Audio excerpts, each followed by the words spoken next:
Hi, thank you for clicking on the video, and I hope everyone is doing really well. First of all, I apologize if the annoying background buzzing sound is back.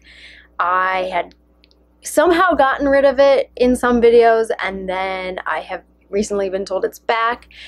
It sometimes isn't there when I'm editing, and then I got a comment saying there's the buzzing sound, and I was like, well, it wasn't there when I was editing, so I don't know what's going on, so I apologize if there is the annoying buzzing sound. Also, I apologize if the mic is picking up the furnace. It is 3 degrees outside, so I have it running, and I could put on a jacket, but why would I do something logical and reasonable like that? I apologize for both of those sounds if they so choose to make an appearance in this video. So I've decided to go back through my saved videos that I had been planning to do reactions to from months and months ago and then just never did, and I'm gonna react to them today. If I could potentially get through multiple videos in one video, that'd be so cool, but I talk too much. Exhibit A. So without further ado, let's get into this first video I have saved. These healthy foods are ruining your diet, from Greg Doucette's channel, and we love a good Greg Doucette video around here. So before getting into the video, I want to explain why I am choosing to respond to this kind of video. As someone who has an extensive eating disorder background, it is very common, I myself had one of these, but it's very common to have a healthy food list and an unhealthy food list. It's interesting to compare the list of a person with an eating disorder, their healthy food list, and then compare it against just like a quick Google search of like top 10 healthiest foods. And it's very interesting to see the very clear comparison. It's like, oh, I wonder where we're getting these ideas that these foods are healthy and safe. Could it be the numerous diet and health websites that are out there who are just sort of like, that are just one more marketing scam for brands to use to push their products? When you have an eating disorder, you inevitably have a skewed perception of health. You don't understand it whatsoever. You think you do, you don't. And so whether you have an eating disorder or not, and you're just a person who doesn't know where to start in like a health journey, or maybe you're trying to lose some weight or you're trying to gain weight, depending on what your goals are, but you have zero clue where to start, that quick Google search is going to lead you to websites and lists that are just detrimental, that are just false, that are just maybe not completely false, but it's misinformation, mismanaged, and written in a way that is like partial truths. So that is why I want to react to this video. Plus, it's Greg Doucette, so he's awesome. We like what he has to say. This one, it annoys me every time I see or hear this word. It pisses me off. Gluten! I'm sick and tired. Gluten-free this, gluten-free that. Oh no. No one tell him I'm gluten-free. I want him to like me. Coach Greg, in today's video, we're going to go over many of the top fake healthy foods. That's right, these foods are not in fact healthy, but they're marketed as being great for your health.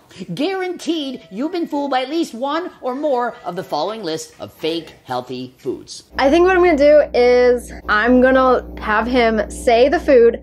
I'm going to say why I think it's a unhealthy health food.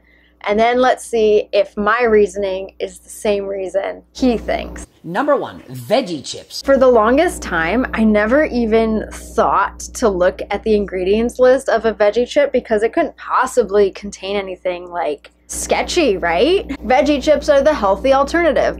Well, one day I decided to peruse the nutritional label, and it turns out veggie chips are just potato chip, where some of them have like dehydrated spinach, or I believe it's spinach, carrot, and beets for red ones, I think, or tomato. It's like dehydrated spinach powder, tomato powder, and I believe carrot powder to give each of the veggie chips, the different colors that they come in.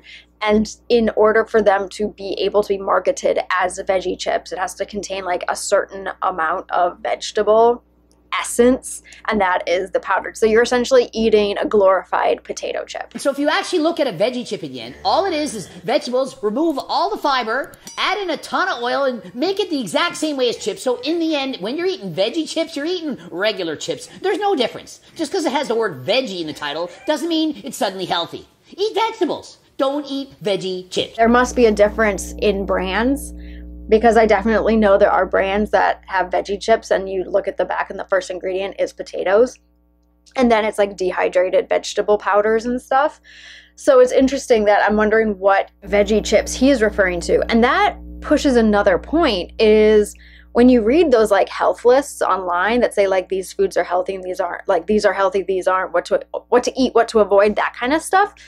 You might read that list and read one of the items, and in your mind it's one thing and they mean another, you know? So, and then there's no clarification of what they're talking about. Number 2, instant oatmeal. I know with instant oatmeal, it's obviously more processed, like it goes through more of a deconstruction process than like whole oats or even quick oats. And then depending on if you're buying like a flavored instant oatmeal, like the additives, and then there's gonna be like a more than enough serving of sugar added to it. So even when I used to buy instant oatmeal, I almost always was buying the original. So it's basically just like the most ground up oats ever with nothing, like a little salt, like that was it. So I'm not entirely sure. I'm not super well versed in the instant oatmeal world anymore, despite eating oats every single day for breakfast for the past like 2 years. Number 2, instant oatmeal. And so what they do, they take something healthy, the oatmeal, add in a ton of sugar and flavored bits. What the heck are those flavored bits? Do you think those are actually something healthy? It's typically a bunch of added sugar to make it taste good. That way you'll keep on buying it. My advice, use regular plain oatmeal, add in the fruit, blueberries, strawberries, raspberries, use whatever you want instead.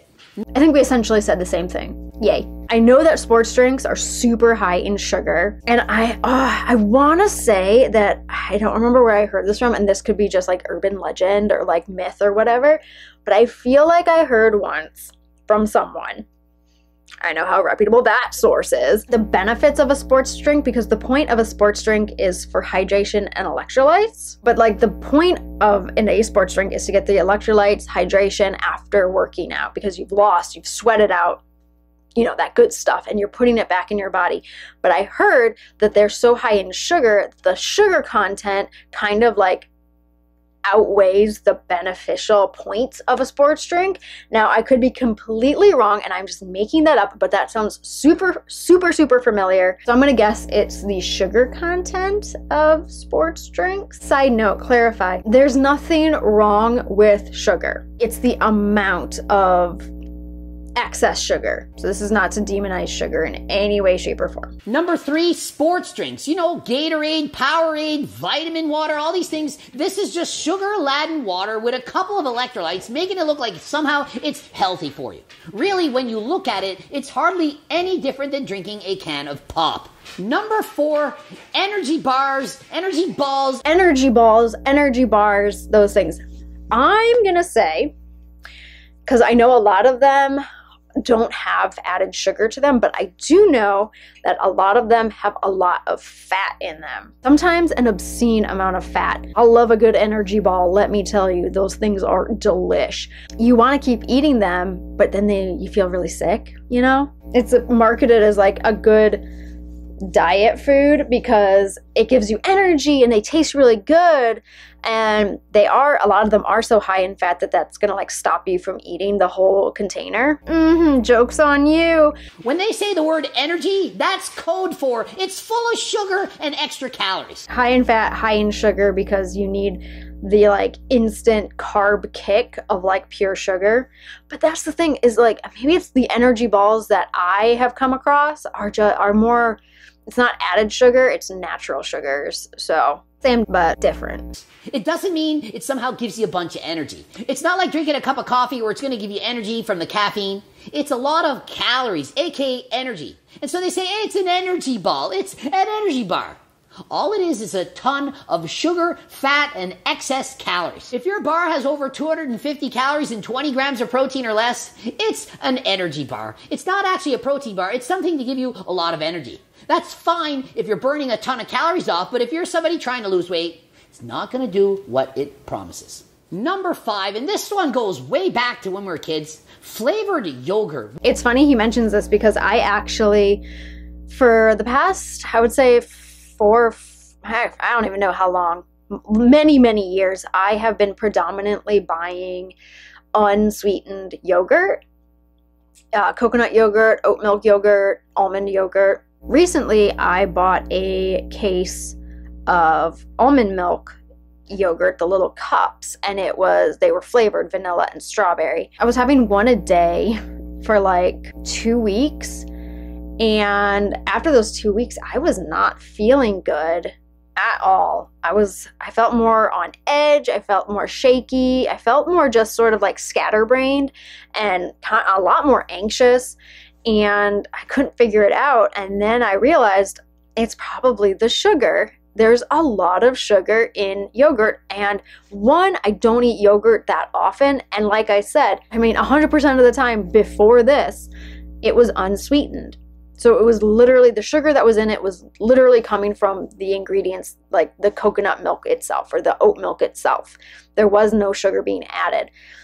And then these little cups that are like this big, like the sugar content was just pushing my body over the edge, because the unsweetened stuff, I would eat a lot of that in one sitting and feel fine. Like I'd eat it and go to bed and feel fine and be good the next morning.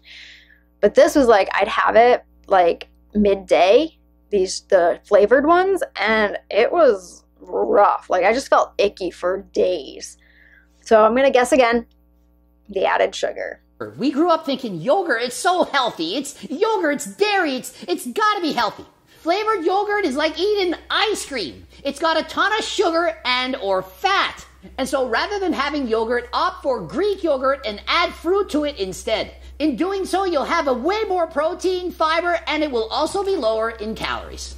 Number 6, trail mix. This is one I've never understood. How is it a health food? Like almost all the ingredients on their own are great. And like in small quantities, yeah, it's healthy. Like anything can be healthy. Like any food can be part of a healthy diet. Not a problem. But trail mix, again, I'm gonna guess it's gonna fall into the same category as the energy balls, and it's just excess calories. It's just a lot of calories for what you're getting. I don't know how people to this day think that this is somehow healthy. Perhaps they've been convinced that, well, there's nuts in it, it's gotta be healthy. But it also contains dried fruit, which is concentrated calories. It's fruit, tons of sugar with removing some of the fiber, and added candy. You're literally eating a shit ton of candy, sugar, fat, high-calorie dense foods, and so save the trail mix for people who are actually walking on trails from morning until dawn. Number 7, chocolate milk. Okay, again, chocolate milk. I'm going to guess sugar. A lot of chocolate contains caffeine of some kind. I don't know. Chocolate milk's a tough one. I mean, I know it's not the healthiest choice, but again, I'm going to guess sugar. Milk. Remember the commercials? The perfect drink, the sports replacement drink, tons of protein and all that energy that you need because you exercise so hard. Chocolate milk is literally milk with a shit ton of sugar added. And so, do you really think that's healthy? If in fact chocolate milk is so good, then milk is that much better. Milk is chocolate milk without the added sugar. Regular chocolate milk, please leave that on the grocery store counter and get milk instead. I've never heard chocolate milk marketed as like a post-workout, post-sports protein drink. I've never heard that, unless we're talking about like muscle milk. That's the only thing that I can think of that would be, but that's a protein shake, right? I don't know. It's dairy. I know nothing about that. I don't know. I don't live in that world anymore. I don't know if you know this. I'm a vegan. I haven't mentioned it yet today. And number 8, one of the best scams of all time, convincing people that this is somehow healthy. If by light peanut butter, he means reduced fat peanut butter, I do know why. I'm trying to remember if it's reduced fat because the serving size is smaller than regular peanut butter, but it's essentially the same product, or it has half a gram less fat, but somehow it has equal or greater calories. I can't remember. It's been forever. I don't eat peanut butter anymore, but I used to buy the reduced fat peanut butter thinking that like I was doing something. It's essentially the exact same as regular peanut butter. It's like, I think the difference in calories is like 10 and the difference in fat is like 0.5. Light peanut butter and or flavored peanut butters. Do you know what they do? They quite literally take peanut butter, take some of the peanut butter out of it, and add sugar to it. It's light because it's lower in calories. And do you know why it's lower in calories? Because fat has 9 calories per gram and sugar only 4. And so if you take some of the peanut butter out and replace it with sugar, it's going to be lower in calories. But does that make it healthier? Of course not. And so y'all are fooled. Light peanut butter, various flavored peanut butters have 5 or 10 calories less, and it has those fewer calories because it's loaded in sugar. Number 9, used to debate this with kids and their parents all the time. Let me guess. It's deficient in fiber. You're better off just eating the actual fruit itself because you're not only going to get the hydration, but you're also going to get the fiber, the vitamins and nutrients that are found in the fruit, but that are stripped when you juice it. And 2, there's a lot of added sugar in store-bought juice. That's why I buy, no, I'm just kidding. I haven't bought juice in forever, but when I do, I buy this natural brand that's like just the juice and pulp. I like fruit juice with pulp. I'm a weirdo. Juice is not healthy. Oh, all the parents watch this. I don't like Coach Greg. I give my kids juice because they need vitamin C. Give them a freaking orange. What is wrong with you? Oh, it's healthy from oranges. They take the orange, remove all the goodness, all the fiber, and save all the sugar, add more to it. Here you go. And I've even seen some made with 10% real juice. Wow, amazing. Orange juice made with 10% of it as real juice. And so in the real world, you want to actually be healthy, eat the actual fruit. Let them drink milk, water, almond milk, whatever, not the juice. Number 10, the fruit smoothies. I'm going to say it depends on how you make it. And are we talking homemade or are we talking store-bought? Pre-made bottled fruit smoothies, you know what they do? They take out all the goodness, all the fiber, save the sugar, add it even more, make sure it's got at least 50 grams of sugar per serving, and put it in a bottle. It's freaking water with added sugar. If you're going to have a fruit smoothie, make it at home and stop adding a ton of sugar. And while you're at it, add in some freaking protein powder and make a protein shake. And this one, it annoys me every time I see or hear this word. It pisses me off. Gluten! People automatically hear gluten-free and they're like, oh, you must be so healthy. Why? I eat like pints of ice cream. It's gluten-free. Like, here's the thing about gluten-free. You only need to be gluten-free if you are... If you find you feel better not eating gluten and you have 100% figured out and attributed it to the gluten, then you probably have a sensitivity. That's it. So if you have a sensitivity to something, probably best to avoid it to feel your best. Now everyone out there being like, I'm gluten-free because no reason, shut up. Let the rest of us who actually have to be gluten-free suffer in peace. I'm sick and tired. Gluten-free this, gluten-free that. Yeah, I get if you're actually allergic, you can't have it. But just because it doesn't contain gluten doesn't mean it's suddenly healthy. Yeah, that's really annoying where people are like, oh, but it's gluten-free. So, still a cheesecake. Oh, do you want to substitute for gluten-free bread or pizza crust? It's added $3 and $5. No, I want the friggin' gluten. And what do you think they do? They take out gluten and add sugar. Oh, it's so much healthier because it's gluten-free. Gluten-free ain't going to hurt you and me. Unless, of course, you can't handle gluten, which is a small percentage of the population. But there's a small percentage of the population that can't have anything. Allergic to nuts, allergic to strawberries, allergic to life. I'm one of those people who has a lot of food sensitivities and allergies, so present and accounted for. People are allergic to everything, and so just because some people can't handle gluten doesn't mean the entire world has to live gluten-free. Number 12, and everyone should know this by now, salads. I'm gonna say it again, it depends on how you make it, and if it's homemade versus store-bought, restaurant made, there's a difference. When you make it yourself, you get to control what goes into it. You can control and decide how healthy you want it to be. And so I'm gonna say it depends on what's in the salad. And sure, the vegetables in the salad, amazing. But all that shit you put on it to make it actually taste good, that is where the danger rises. Not many people like a plain salad, so I'm not going to sit here and say, just eat plain vegetables. But you can have light dressing, light cheeses, light everything. And you don't need to put a ton of croutons on it. Be careful of what you add into your salads, and please have the dressing on the side. Oftentimes, if you get a salad in a restaurant, it will contain more calories than the burger you're eating on the side of that salad. Number 13. Dried fruit is weird. It's fruit that's been dried. Basically, all of the carbs and sugars have been like compressed and condensed into like a tighter package. So therefore, higher in sugar, higher in calories.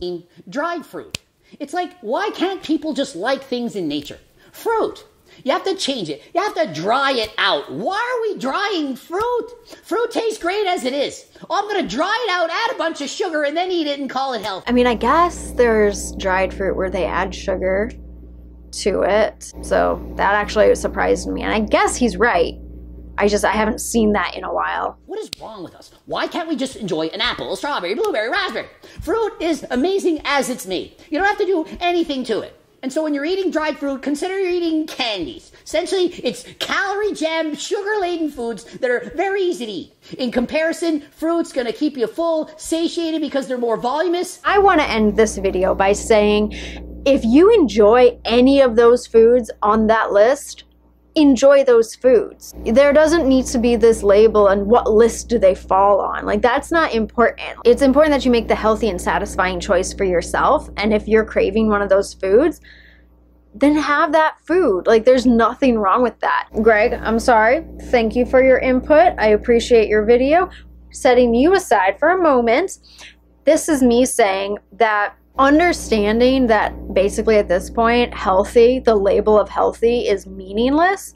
And it's important to understand that you can make any food fit within a balanced diet while still maintaining a level of health, bodily health, mental health, emotional health, physical health, all of that. You can still maintain all that, still incorporating these foods. It's just understanding that having the label of healthy or superfood or any of that shit thrown on it means nothing. It doesn't. I feel like there are people who think that when they eat like that, like they eat healthy food, they're somehow like, they're like elitists, and it's stupid. Not cool. Not okay with that. Stop it. Anyway, I'm going to end the video. Thank you so much for watching this video. I hope you enjoyed it. If you did enjoy it, please give it a thumbs up. If you did not enjoy it, you can give it a thumbs down. That is cool too. I don't mind. If you are not subscribed already, please consider subscribing and be sure to hit the notification bell to stay notified of all future uploads. If you have any comments, questions, video suggestions, anything at all, feel free to leave that in the comment section below. Be sure to go follow me over on Instagram, and I will see you next time. Bye!